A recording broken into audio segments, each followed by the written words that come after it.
ఇటీవల కాలంలో యూర్లో మా రాష్ట్ర మహాసభ జరిగింది.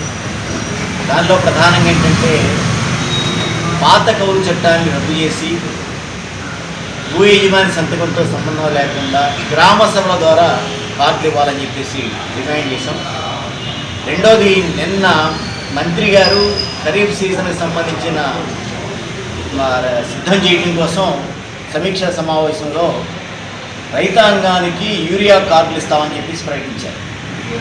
ఆ కార్డులు ఈ క్రాప్ చేసిన వాళ్ళకి పట్టాదారు పాస్ పుస్తకం ఉన్న వాళ్ళ వరకు ఇస్తారు. కౌలు రైతులకి ఈ క్రాప్ చేయరు. కౌలు రైతుల వద్ద పట్టాదారు పాస్ పుస్తకాలు ఉంటాయి. అంటే వాస్తవంగా 70-80% పంటలు సాగు చేసే కౌలు రైతులకి యూరియా కార్డు అనే పేరుతో ఎరువులు ఎక్కొట్టడానికి రాష్ట్ర ప్రభుత్వం కుట్రతో కూడిన పథకాన్ని తయారు చేసిందేమని అనుమానం వస్తుంది. అందుకనే ఖచ్చితంగా పంట వేసిన వాళ్ళందరికీ యూరియా ఇతర ఎరువులు ఇవ్వాలి. కేంద్ర ప్రభుత్వం ధరలు పెంచుతుంది. ఈ ప్రభుత్వానికి కేంద్ర ప్రభుత్వం దగ్గర పలుకుబడి ఉంటే ధరలు తగ్గించమని చెప్పేసి డిమాండ్ చేయాలి. అది చేత కాకపోతే ఈ ప్రభుత్వమే సుమారుగా ఒక 1000 కోట్ల రూపాయలు బడ్జెట్లో కేటాయిస్తుంది. పాత రేట్లకే ఎరువులు రైతాంగానికి అందించే అవకాశం ఉంటుంది. అందుకనే ఈ ప్రభుత్వానికి వ్యవసాయం మీద రైతుల మీద సబ్సిడీ ఉంటే కేంద్ర ప్రభుత్వంతో ఒప్పించి ధరలను తగ్గించాలి. లేని పక్షంలో రాష్ట్ర ప్రభుత్వమే ఆ సబ్సిడీ భారాన్ని భరించి ధరలు పెరగకుండా చూడాలని చెప్పేసి కోరుతున్నాం. ఇప్పటికే పత్తి పండించే రైతుల ఆత్మహత్యలు కూడా ఎక్కువ ఉన్నాయి. కాబట్టి చాలా దుర్మార్గమైన ప్రతిపాదన, దుర్మార్గమైనటువంటి పిటిషను వీళ్ళిద్దరూ కలిసి కేంద్ర మంత్రికి ఇచ్చారు. వాస్తవం ఏంటంటే వీళ్ళకి సిగ్గు బిడియం ఏమన్నా ఉంటే ఈ రాష్ట్ర లేకపోతే ప్రత్యేకించి ప్రతి రైతాంగానికి క్షమాపణ చెప్పి పొరపాటు ఏందని చెప్పాలి. వీళ్ళకి అది ఉందో లేదో రైతాంగం తెలుస్తారు.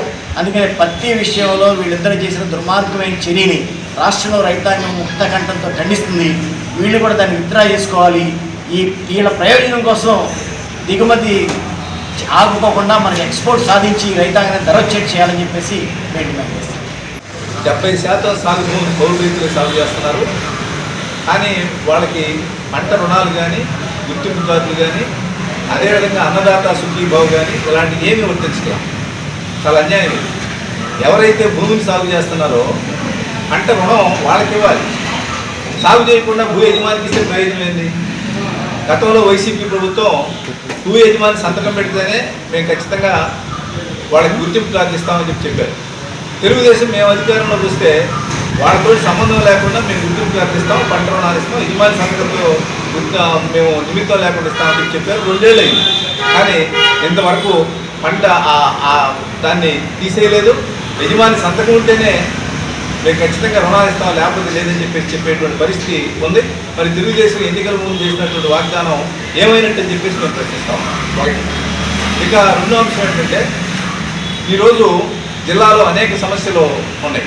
ఆ సమస్యల్లో ప్రధానమైనటువంటిది ఈరోజు కౌలు రైతులందరూ ఎక్కువ మంది ఎస్సీలు, ఎస్టీలు, బీసీలు, మైనార్టీలు దాదాపుగా 50-60% మంది వాళ్ళే కౌలు చేస్తారు. వాళ్ళకి ఇళ్ల స్థలాలు కానీ ఇళ్ల పట్టాలు కానీ లేవు. రాష్ట్ర ప్రభుత్వం ఏం చెప్పిందంటే మేము అధికారంలోకి వస్తే పట్టణాల్లో 2 సెంట్లు, గ్రామాల్లో 3 సెంట్లు ఇళ్ల స్థలాలు ఇస్తాం, ప్రభుత్వ భూములు ఇల్లు వేసుకున్నందరికీ పట్టాలు ఇస్తామని చెప్పింది. ఇంతవరకు ఏమాత్రం ఒక్కళ్ళకు కూడా కొత్తగా ఇళ్ల స్థలం ఇచ్చినటువంటి అక్కడక్కడ ఇళ్ల పట్టాలు ఇచ్చింది తప్ప. కాబట్టి ప్రభుత్వం ఇచ్చినటువంటి వాగ్దానాలని అమలు జరపాలని చెప్పేసి మేము కోరుతున్నాం. అదేవిధంగా అమరావతి చుట్టూ అవుటర్ రింగ్ రోడ్ అని చెప్పేసి ప్రభుత్వం ప్రతిపాదించింది. మన జిల్లాలో 41 గ్రామాల్లో 11 మండలాల్లో సుమారుగా 8,000 ఎకరాల భూమి తీసుకుంటున్నారు. అవన్నీ బ్రహ్మాండంగా చాలా కాస్ట్లీ భూములు, సారవంతమైన భూములు, 3 పంటలు పట్టేటువంటి భూములు. వాళ్ళు 2013 భూసేకరణ చట్టం ప్రకారం నష్టపరిహారం ఇస్తామని చెప్పేసి అంటున్నారు. మేము చెప్పేది ఏంటంటే ప్రస్తుతం ఉన్నటువంటి ప్రైవేట్ మార్కెట్ రేట్ ప్రకారం ఇవాళ అట్లా ఇవ్వకపోతే రైతులు దివాళా తీస్తారు. కాబట్టి ఆ రకంగా మీరు కార్పొరేట్ సంస్థలకు 1000 ఎకరాల భూమిని దోచిపెడుతున్నారు. కానీ రైతులకి ఇవ్వడానికి ఎక్కువ, పేదలకి ఇవ్వడానికి మాత్రం వెనకాడుతున్నారు. ఇది సరికాదు. గుంటూరు ఛానల్ ఆధునికీకరణ కోసం డబ్బులు కేటాయిస్తున్నాం, పనులు ప్రారంభిస్తున్నామని చెప్తున్నారు. ఇంతవరకు డబ్బులు కేటాయించలేదు, పనులు ప్రారంభించలేదు. అదేవిధంగా గుంటూరు ఛానల్ పొడిగింపు కోసం 360 కోట్ల రూపాయలు కేటాయిస్తామని పెమ్మసాని చంద్రశేఖర్ గారు చెప్పారు.